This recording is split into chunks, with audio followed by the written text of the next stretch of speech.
asalaamaaleykum waa Sénégal ñu nekk fii ak ñu nekk bitim réew di nuyu taskatu xibaar yi ki seen teewaay di sant mbooloo mi fi teew pour indi seen maanaam soutien ci suñu ay frères yi nga xam ne nii tey xam ngeen ne démb moo nekk seen bés bi njëkk bu ñu fanaan fële ci Rebeuss di gërëm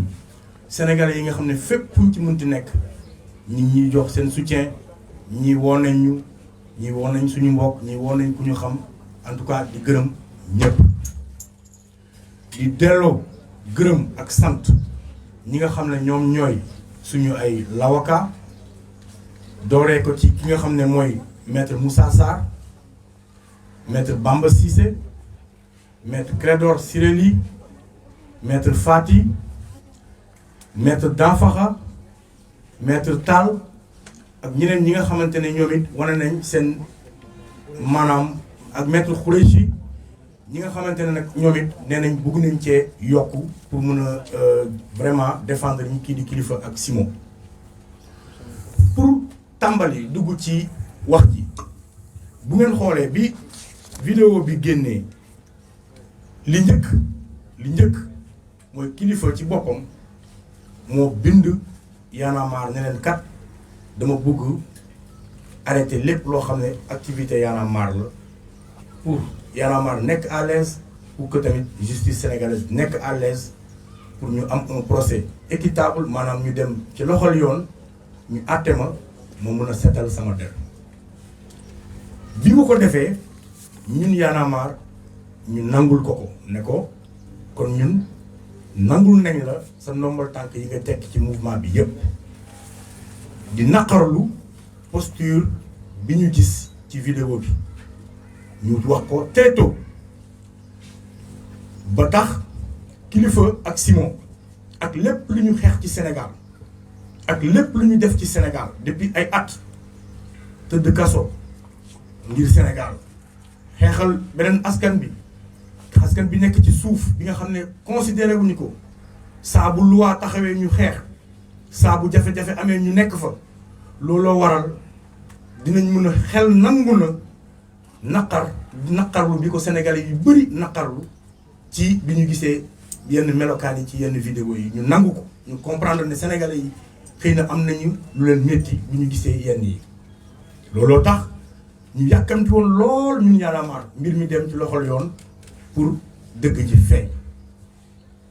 waaye lañu ca seetlu ci diggante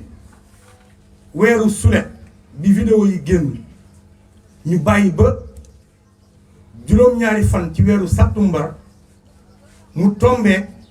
ëllëgu bi ñu jàppee ay député yu nekk ci réew mi ñoom ñu ne woon ñaar lañ fekk mujj gi juróom-benn lañu woon ca lañu bogo gaawantu xëy ca suba sa convoqué Kilifeu yónni ay agents yi ñëw jëlee ko këram yóbbu ko pour l'enquête ñu kontaan ci lool parce que dañu ne comme yoon autosaisiru na alhamdulilah ndax kon am nañ yaakaar ne kon yoon dana autosaisiru ci leneen ak leneen waaye seetlu nañ gis nañ sénégalais yëpp amul kenn ku mu wund rapport yi mës a am yëpp 94 milliards OFNAC IGE amul benn yoon bu ci yoon mës a autosaisir amul waaye bii ñu jàppoon ne comme député de la république yi tudd nañ leen ci xëy na ñoom it danañ leen convoqué waaye li wér te wér mooy l'enquêteur yi la ne woon seen sabab moo nekkoon fexe ba xool ndax mbir mii ñuy tudd ay député déggoon ci ab vidéo Kilifeu wax ci mbirum passeport diplomatique ndax loolu am na lu mu laalee am na lu mu taqee motul ñaari waxtu l'enquêteur yi xam ne loolu amul lenn lu leen lëkkale dara ci ñaari waxtu l'enquêteur yi xam nañ ne la Kilifeu wax ca vidéo ba ak li xew ca assemblée nationale amul lenn lu ñu niróol waaye ñoom ñu continuer di maintenir flou ñoom ñu continuer di indi jiixi jaaxa ci xelu askan bi jaaree ko ci yenn taskatu xibaar yi ba ko ci bind article titré affaire passeport diplomatique affaire kilifa nangam ak nangam pour continuer di ko lëkkale pour lëndëmal xelu askan bi ñu ne loolu ñun ñaawlu nañu ko ndax bu fekkee ay mbir bokkuñu taqewuñu pourquoi ban intention moo nekk ca ginnaaw pour fexe koo lëkkale rek mooy lu lëndëmal xelu askan bi ñu utiliser nag presse bu bëree bëri bind ci lu bëree bëri yéen ci yàbbi ci lu bëri ci lu dara loo xam ne ni amul benn fondement amul benn lien amul lenn lu leen lëkkale kon ca gudd googu amuñu lu ñu téye kilifa ndax lañ bëggoon seet mu nekkoon ndax am na rapport ak mbirum passeport diplomatique ñoom seet nañ ko xam nañ ne amut seet nañu mbirum visa seet nañ ko xool nañ ko xam nañ ne amut ñu ba ko fa ba ca ëllëg sa ñu ne kon dañ koy garde à vue parce que kii kat dafa escroquer boo ko déggee mooy dafa am ku mu njuuj njaaj ah koo njuuj njaaj nag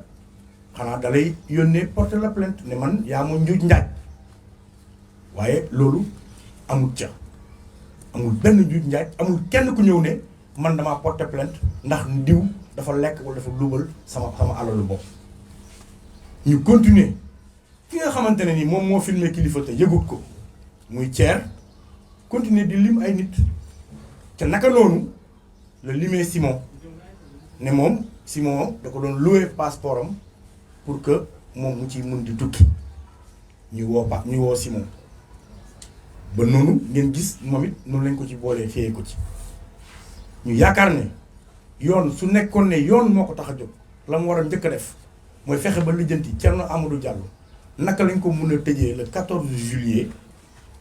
moom le 14 juillet lañ ko jàpp ca fële Ngor ci mbirum sàcc tëj ko ci kaso bi le 17 vidéo yi di génn le 23 kan moo nekk ca ginnaaw ndax doomu aadama buñ la jàppee ba teg la loxo ñett ñii ñoo am ndogal wala sañ-sañ wala ñoo mën a téye la nga yoroon yow wala la nga yor wala la nga moom muy ña la jàpp say l'avocat wala waa parquet kon nañ ñu wax ci ñett ñooñu kan moo génn vidéo yi ndax ñoom ñett la ndax kenn la ci waaye cette histoire danañ ko leeral ndax kilifa ci boppam dugal na plainte am ay avocat am dugal nañ plainte ci loolu ñuy woowee nga filmer nit ci ginnaawam te yëgu ko waaye it nga boole ci tasaare ko ñëpp ña ca taqe ñëpp ña ca bokk jot nañ seen plainte te yaakaar nañ ne ci jamono yi néew a néew dina leer waaye ñaawlu nañ foofu attitude de justice parce que boobu ba léegi déggul ñu dara luñ ci def ci ay action pour wane ne ñoom kat am nañ sax volonté wu leeral mbir moomee mooy nit filmé na nit wane ko sans que nit ko yëg ko te amul benn action de justice bu ci tàmbaleegu muy lëndëmal encore suñuy ay xel kon nag bi ñu xoolee xool ba amul lenn lu ñu xool pour ñu jëlee ñoom kilifa ak Simon fële ca police yóbbu leen parquet dañ ne ñaar ñi dañoo njuuj njaaj ba ni ki tey jii ci alxames ji lañ waroon taxaw ci kanamu juge bi pour ñu àtte leen altine ba ay 18h loolu la waa tribunal jàppoon ne ñii kat alxames nañ leen yóbbu àtte leen parce que dañoo luubal alalu jàmbur waaye ñu toog ba ay 19h rek ñu dëpp carte gi lu tax ñu dëpp carte gi naka la ñu dëpp carte gi sur quelle base la ñu dëppee carte gi parce que xam nañ ne soo nee nit dafa njuuj njaaj alalu jàmbur te amul kooku noonu nga ne mooy alalu jàmbur ñëwul porter plainte kookee su ngeen demee tribunal juge bi danaan waa ana plainte kan moo plainte kan kon loolu maanaam duñ fa def sax waxtu ci biir tribunal ba mu jeex moo tax ils se sont dit ñu ne attends nañu coppi la nga xamante ne moom lañ wax ne moom la ñuy toppee ñii pour mën a fexe xam nan lañ leen mën a toroxale nan lañ leen mën a sonale nan lañ leen mën a tëj seen gémmiñ moo tax ñu yóbbu ko instruction nag moom ba ilal abat la kenn xamul àpp bi kañ la yem ay ñett ak juróom-benni weer ak yooyu ñu topp la di la sonal la daal maanaam loolu lañ ci jublu te loolu li ko wundu mooy que ne Macky Sall ci boppam li xewoon fii ci mois de mars ba tey mënut fexe ba digérer ko Macky Sall bu ngeen ko xoolee depuis événement wu mars yi ca la fa jógee daal di teg ay loi wu terrorisme ne activistes yi blogueurs yi journalistes yi si ngeen bokk ñu nekk ci Facebook bi ñu nekk ci internet bi ba ña ca nekk ci diaspora bi képp koo xam ne yaa ngi yéey yàbbi ci mbirum réew mi bu ñu l'enquêté bu ñu neexee ñu ne yow terroriste nga kon tàmbale na ko li mu njëkk a def mooy teg loi bi mu tegee loi bi mu topp di traqué boo xoolee amul manifestation bu ñu bàyyi nit ñi def ko képp ku bëgg a manifester ñu tegal la ne la mayuñ la ko ba bi ci mujj mooy nos frères dañoo lànk ñetti yoon ñu ngi koy déposé nangu luñ leen benn marche kon seen mbëbët mooy fexe ba askan bi dootul amati baat dootul amati kàddu dootu fi jibati loolu nag ay waxu caaxaan la ay waxu naxasa xandang la ca lañ jëlee nag ni léegi ñun li ñuy def mooy nañ fexe tuumaal kii di Kilifeu ak Simon ne leen yéen mbootaayu defkatu lu ñaaw ngeen mbootaayu defkatu lu ñaaw ngeen muy benn bu ñu leen toppee beneen bañ leen toppee ñu ne yéen trafiquant mooy maanaam lu jaaykatu ñuy tukki ñuy génn maanaam da ngeen yéen ay yóbbukatu doomu aadama ngeen comme maanaam ku yettoon gaalam rek teg ko fii ci géej gi ne kaay leen ma yóbbu leen géej ñoom ñu ne loolu dañ leen koy toppee ñu ne dañ leen di toppee ne ñoom dañoo ger mais ñoom kan lañu ger wala kan moo leen ger loolu it lëndëm na ci suñu biir xel ñu ne it ak it tentative mooy boo ko déggee tentative mooy jéem nañoo fexe nu ñuy rawalee ay doomu aadama waxuñ benn doom mais ay doomu aadama jëlee leen Sénégal yóbbu leen bitim réew ci loolu lañ wax ne moom lañ leen toppee kon ñu xoolaat tegaat vidéo yi xoolaat ko kenn gisul fenn fu ñu gisee ñu ne ña ngay jaay ay doomu aadama yóbbu leen ñu génn ci réew mi wala ña nga leen di génne réew mi kon boo ko xoolee ba xool ko wax ji li ko wundu du lenn lu dul fexe ba Sénégal baat dootu fi jib loolu kese moo wundu li nga xamante ne nii moom la Macky Sall ak nguuram nekk di def te loolu Sénégal yëpp xam nañ ne loolu du jàll moo tax taxaw nag dafa jot ñu fas yéene ci ànd ak ñëpp ñi ngeen di gis fii ñu toog ci mbootaay mi te ñëw indi seen soutien di wax ne que dinañu xeex mais vraiment dinañu xeex quoi xeex bi lu mu laaj dinañ ko def le combat juridique maanaam xeex ca yoon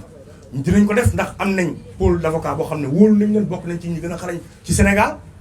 waaye min nañu mbedd mi xam nañ mbedd mi lu muy doxee moom Macky Sall moo la gën a xam ne ñun xam nañ mbedd mi moom xam na ko moom xam na ne xam nañ mbedd mi moom xam na ne xam nañ ni mbedd mi di doxee te dinañ ko fa fekk moom xam na ne xam nañ ne bu dee opinion bi la bëgg a lëndëmal seen xel jiixi jaaxaa seen xel opinion bi fàttewuñu li fi Kilifeu def fàttewuñu li fi Simon def mu utiliser benn certaine presse boobee son intention maanaam la ko mbëbbatoon du lenn de Kilifeu ak Simon taxu leen woon a jóg leneen taxoon a jóg mooy fexe ba ñu ne Y'en a marre ay defkatu lu bon la ñoom loolu moo leen taxoon a jóg li taxoon a jóg Macky Sall ak nguuram ak pressam moo ne woon fexe ba askanu Sénégal beddi askanu Sénégal yàbbi askanu Sénégal goqi askanu Sénégal fàtte lépp loo xam ne ci jéego la wala teg la wala xeex la boo xam ne Y'en a marre jot na ko fees sumb ci Sénégal ñu ne léegi ñii de ñoom ay defkatu lu ñaaw lañ musoo gis titre bu ñu titré yem ca Kilifeu yem ca Simon waaye noo def ñu laaxaale ca Y'en a marre pour lëndëmal xelu askan bi te bu ngeen xoolee cheminement wu bu ngeen xoolee ni mbir yi di doxee oo Kilifeu seet gisuñ benn rek ab wuyu tudd Simon nga woo ko seet mu wuyu tudd Thiat nga woo ko seet si ngeen di comprendre ne lii traque la si ngeen di comprendre ne lii tentative de décrédibilisation d'un mouvement la si ngeen di comprendre que ne lii dara wundu ko lu dul fexe nan la ñuy daanelee ab mouvement parce que Macky xam ngeen ne amatul ku ump fii ci Sénégal que ne li ko tax a jóg mooy 3e mandat waaye dañu bëgg a xamal Macky Sall ne ko ñun Y'en a marre bi ñuy tàmbali dañ ne woon dañuy libérer lu ñuy woowee le leadership libérer le leadership mooy looloo waral tey jii Kilifeu ak Simon ña nga ca Rëbës waaye maa ngi fi maak Aliou Sané Fou Malade mi ngi fi Taïga mi ngi fi Astou mi ngi fi keneen ak keneen mi ngi fi loolu moom moo tax Y'en a marre dafa ne ci njëlbeen bugguñu suñu xeex ñu jël ko moomale ko ab jëmm bugguñu suñu xeex ñu moomale ko ab kanam wala xar kanam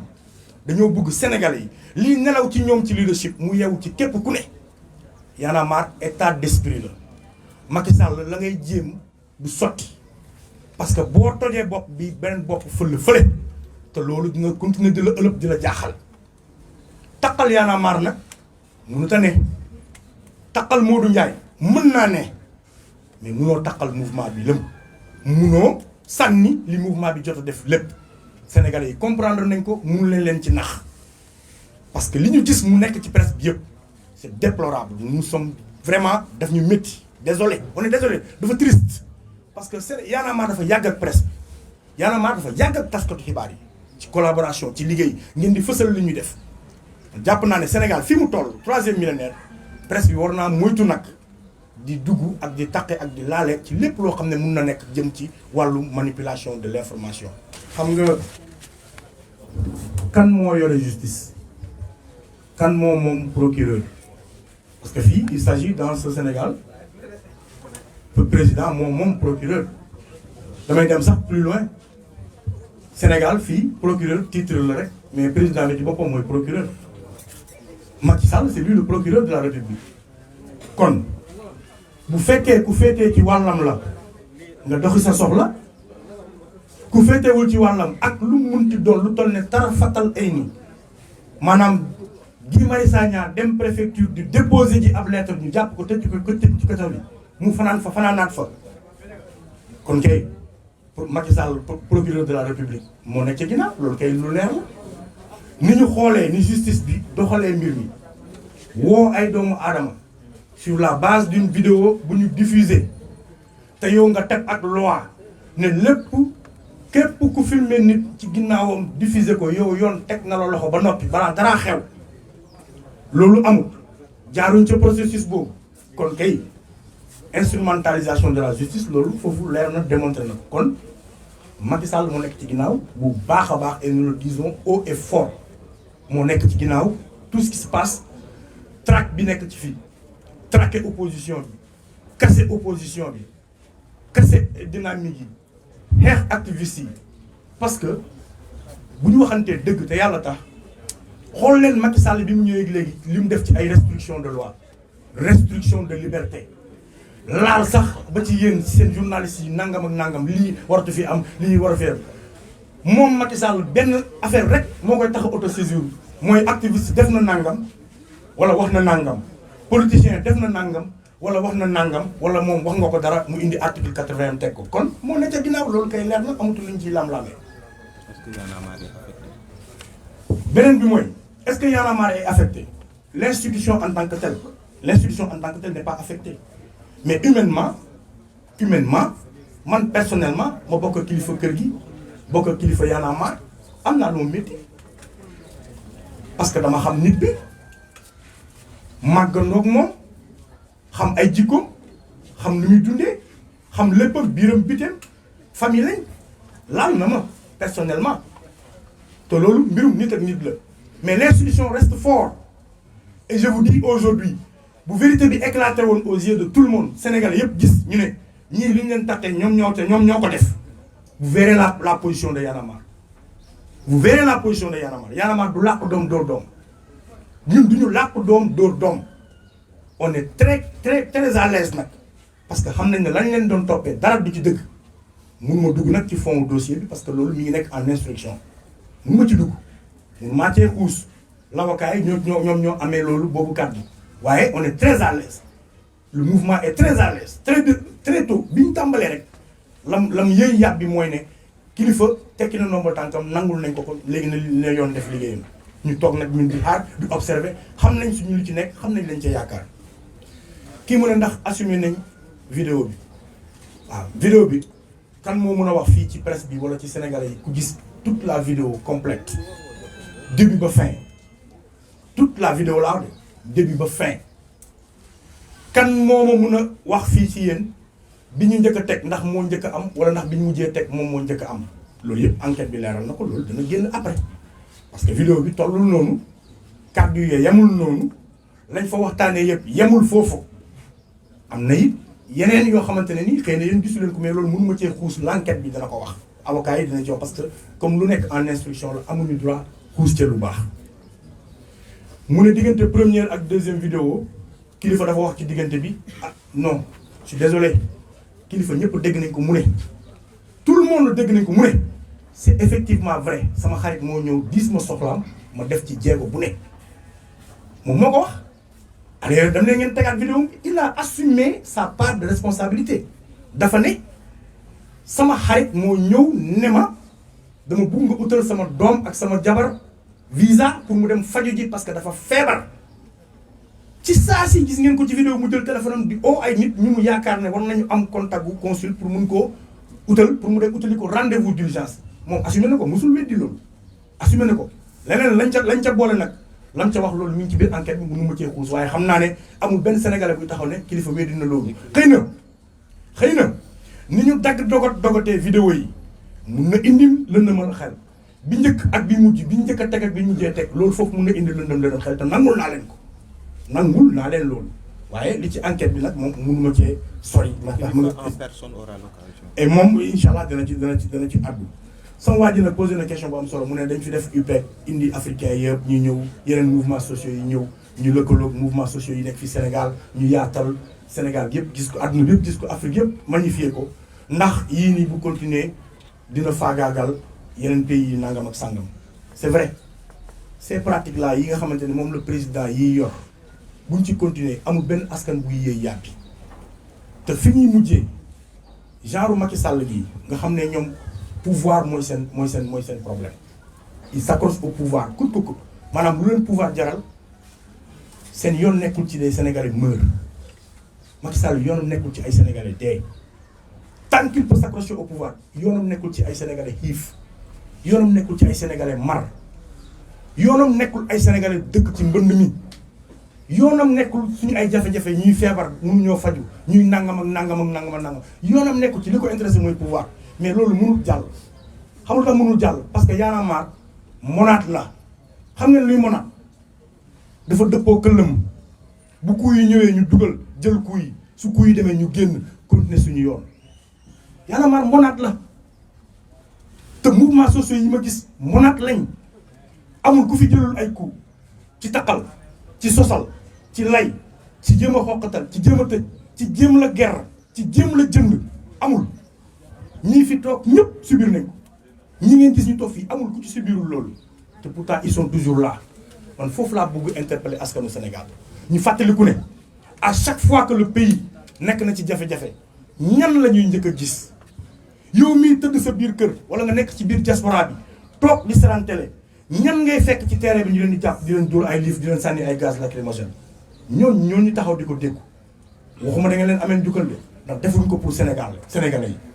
amul kenn fii ku toog kuy xeex pour les sénégalais Sénégal la ñuy xeexal parce que bu dee sénégalais yi ngay xeexal léegi boo génnee di nga gis ku ñu yóbbu Yoff di ko suuli kon bu doon nit dañu moo tax ñu def xeex boobu nit kooku wàññeeku na dem na mais Sénégal ak ëllëgam moo tax nit ñi di xeex te dara mënuñoo décourager voilà. Donc en français, tu le fais en français ou je... Non, vas-y, fais-le en français. Tu reviens en français. Oui, je voulais juste... Ouais. Donc juste pour dire que, en fait, en réalité, un pays comme le Sénégal n'a jamais eu de procureur de la République. C'est ça la réalité. C'est ça la triste réalité. Nous avons un président qui, lui, est le ministre de la Justice, le procureur de la République, le ministre de l'Intérieur, qui est même le chef de la prison. Parce que bon, quand tu regardes un peu ce que Macky Sall est en train de faire, tu te dis que à chaque fois qu'il y a eu des scandales dans ce pays, des scandales de 94 milliards, des scandales de je ne sais pas combien de milliards, en tout cas de gros bonnets qui concernent de gros bonnets dans ce gouvernement et ce régime, Macky Sall ne s'est jamais autosaisi. Il faut que les gens arrêtent de dire Bassirou Gueye. Il n'est pas le procureur. Il est assis sur un fauteuil quelque part. C'est Macky Sall le procureur de la République. C'est ça la vérité. C'est ça la vérité. Donc, il y a bel et bien la main de Macky Sall sur cette affaire, ou bien dans cette affaire. Et c'est clair. Parce que quand tu vois la manipulation, l'instrumentalisation de la justice et la manipulation d'une certaine presse, tu comprends très vite que l'objectif final, c'est d'essayer de casser un mouvement. D'abord en convoquant Kilifeu, au moment où les Sénégalais sont intéressés par l'affaire des députés et les passeports diplomatiques. Parce que c'est ça qui concerne les Sénégalais. L'affaire Kilifeu, on pourrait même appeler ça une affaire privée, c'est entre deux Sénégalais. C'est entre deux amis qui parlent. Mais la vérité, c'est que c'est un contre-feu qui a été allumé pour noyer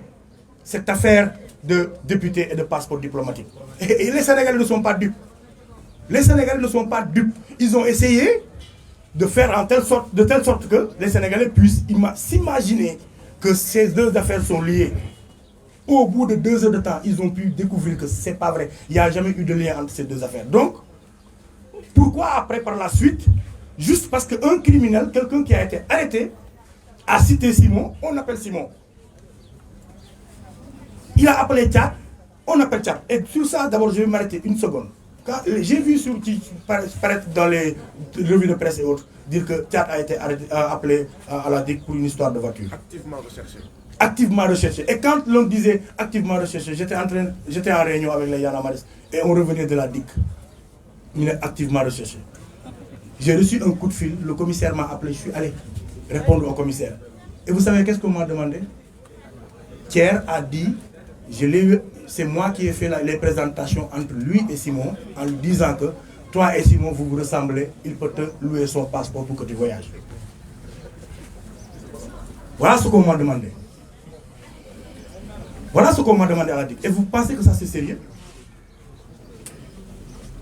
Simon Ponkal, 105 kilos. Non, 120. 120 kilos. 1m93. Tant qu'il rinki bu melni pono. Mu am ay rasta. Bim ko daggé yagul. Thiers sew. 83 kilos. 1m82. Xess ki ñuul. Man ma wax ko ne ko yow da ngay niro ki kay nga dem mu le passeport.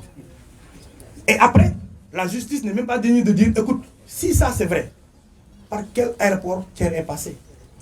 Et Macky Sall, quand il parle de terroristes, donc c'est lui qui a ouvert nos frontières pour les terroristes, parce que si Thiers est capable de voyager avec un document français de quelqu'un d'autre et passer par cet aéroport-là, et je vous le dis, c'est ça la vérité. Et même si Thiers passe, parce qu'il a corrompu des agents à l'aéroport ou ici à la police, mais arrivé en France ou en Italie ou en Espagne, comment il va faire avec les empreintes, la biométrie quand même? Il faut qu'on soit sérieux les gars. Il faut qu'on arrête quand même quoi. Des gens ne peuvent pas se battre pour leur pays, qu'on salisse leur honneur et qu'une certaine presse joue ce rôle. Je suis désolé gars, réfléchissons. Réfléchissons. Comment un criminel peut appeler des gens, dire oh, à tout bout de champ, attendons-nous à ce que parce qu'ils ont mis un X quelque part. Et ce X veut dire beaucoup de choses. Demain, ça peut être Aliou Sané, ça peut être quelqu'un d'autre. Parce que Thiers cité, ils vont l'appeler. Mais qui sera le prochain? Mais est-ce que ça c'est sérieux, les gars? Il faut qu'on arrête. Donc, quand on me dit que assumer la vidéo, bah oui, mais qu'il faut assumer ses propos. Qu'il n'a jamais nié ses propos. Sauf que les vidéos ont été manipulées. La durée de vidéo que vous avez vue, ce n'est pas la vraie durée. Les vidéos ont été interverties. Bignutek en premier et Bignutek en deuxième. Tout ça, c'est des trucs, parce que c'est les secrets de l'enquête. Donc, il s'était prononcé sur cette question. Et parlant de mon frère qui dit que, à cause de l'UPEC, des activistes sont venus ici rencontrer nos frères, ça c'est vrai. Est-ce que c'est pratique? Mais c'est vrai. Regardez ce qui s'est passé en Guinée, au Mali. Et c'est ça qui est malheureux. Si aujourd'hui, un pays comme le Sénégal peut se targuer d'avoir une jeunesse consciente, une jeunesse prête à donner sa vie, une jeunesse à côté de son peuple, se battre de manière pacifique dans les rues, constituer un contre-pouvoir. Mais ça, c'est une aubaine pour le Sénégal. C'est Macky Sall qui devrait magnifier la jeunesse sénégalaise. Aujourd'hui, les Européens viennent de partout. Il n'y a même pas une semaine, on a reçu Podemos de l'Espagne. Ils sont venus nous rencontrer pour prendre de l'expérience. Occupy Wall Street, ils ne veulent pas l'admettre, mais c'est copié sur les mouvements sociaux, c'est africain. Tout ce qui se passe aujourd'hui, les gilets jaunes en France, mais c'est du yanamarisme, c'est du frappe, c'est du nitudug, c'est du nyolank. Le monde est en train de magnifier cette jeunesse africaine. Mais non, ils veulent étouffer cette jeunesse africaine, mais c'est peine perdue, parce qu'il ne sera pas le premier, il n'est pas le premier, il ne sera pas le dernier. De toute façon, tout ce qui les intéresse, c'est ça. Et après, Certains te diront, oui, il est qui, vous êtes nangam, nangam, nangam. Mais nous, ça, c'est des débats de voilà quoi. En tout cas, on reste fort, on reste debout, on est là. Dara duñu frégué, dara frégué wuñu. On l'a dit très tôt. Y'en a marre, dès le début, a dit on va libérer ce leadership qui existe partout. C'est un état d'esprit. C'est pourquoi que quand Simon aujourd'hui est qu'il faut qu'on passe la nuit à Rebeuss, je suis là. Demain, si je ne suis pas là, Aliou Sané est là, Foumalat est là, Astou est là, quelqu'un d'autre est là. Et c'est un état d'esprit. Donc, c'est pas demain la veille. C'est pas demain la veille.